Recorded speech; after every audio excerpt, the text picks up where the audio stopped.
Arbeite, Arbeit. Du Richtigkeit. Ob du glaubst, dass ich fleißig gewesen bin, dass ich gearbeitet habe, dass ich mich in diesem Jahr für dich eingesetzt habe. Like, I don't listen to a lot of Rogan episodes. The more recent one that I listened to. I know. I'm sorry. Sorry, Joe. Love you have a team on me. I don't fuck with Rogan. No, I didn't say that. I didn't say that. Nope, No, Joe, he said it. No, I told you that. No, one of the ones that I really liked that he did was the one he did with Daryl Davis. I thought that was a really great episode. The white supremacist. The guy that the one 2 years ago? No, it was not. It was about a year ago. It was about a year ago. That was over the summer. Because I was texting Joe about it. We about to have sex. I don't feel it. I don't feel nothing. It don't takes work. a while to kick in. I didn't know that. So I'm like, God damn, what's going on? So I'm having sex, the same thing. So I fake an orgasm, right? And she was like, yo, you came fast again. I'm like, yo, I'm so sorry. But the next morning, I'm on full salute. I'm on hard. Shit. Bro, I'm so hard. But listen, I'm so hard, I feel my heartbeat in my wrist. Yep, I've been there. Yeah, you know what I mean? Like, I was like, oh, and she's late for work. I'm like, girl, you better get your ass in this bed. She was like, no. So I'm fully on hard. Now, here's the thing. I have to go to the barbershop. Look, here's the symbolic of the story.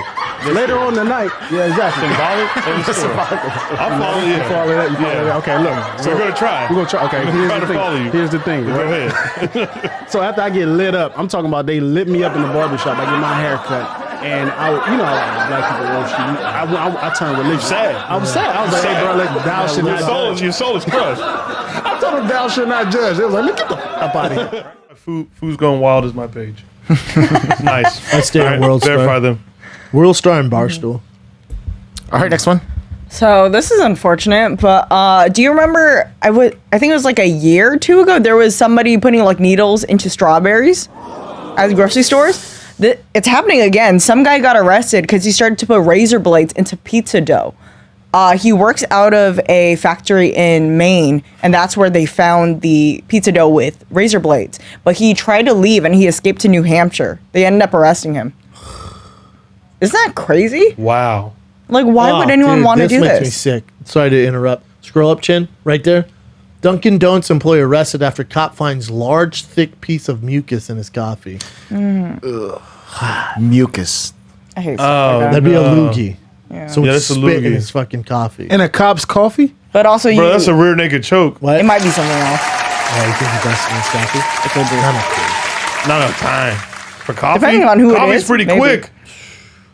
That's crazy. But yeah, so with this guy putting like razor blades This in him? pizza dough. Yep, that's him. He looks like it. Yeah, he looks bad. Damn, bro, you could have been better in life.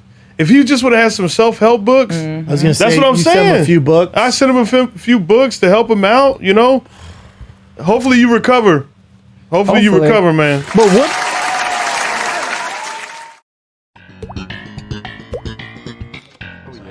Yeah, there's a lot of violence in me for sure. I don't know if it's genetic or learned, or it's because during my formative years, from the time I was 15 till I was 22, all I did was fight.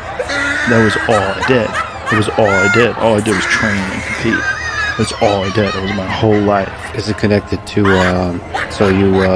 your mom and dad broke up early on? Is it connected to your dad at all? I'm sure it's connected to him also because he was violent and it made me feel very scared to be around him. But I also think it's connected in who he was as a human. It's transferred into my DNA. You know, I think there's a certain amount of, I mean, to be prejudiced against myself, I look like a violent person. And if I didn't know me, and just even the way I'm built, not even just the working out part, just the size of my hands and like there's the width of my shoulders, like there's most likely a lot of violence in my history, in my past, in my ancestry. And I think it's huge. The one I have here is huge. Yeah. Wow, you use so small. Yeah, but that's the best one they have.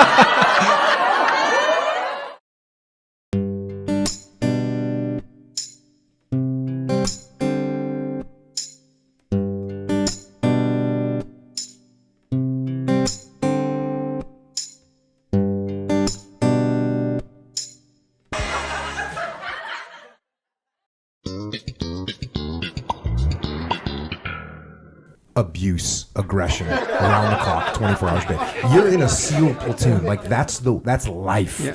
Any mistake that you make, any any display of weakness is going to be especially pounced upon contemptible and weakness. ripped apart. Oh, yeah, it's going to be ripped apart. And then if you get all irritated about that, it's even worse, man. Then you're just dead. The nicknames, you talked about Lunch Bucket.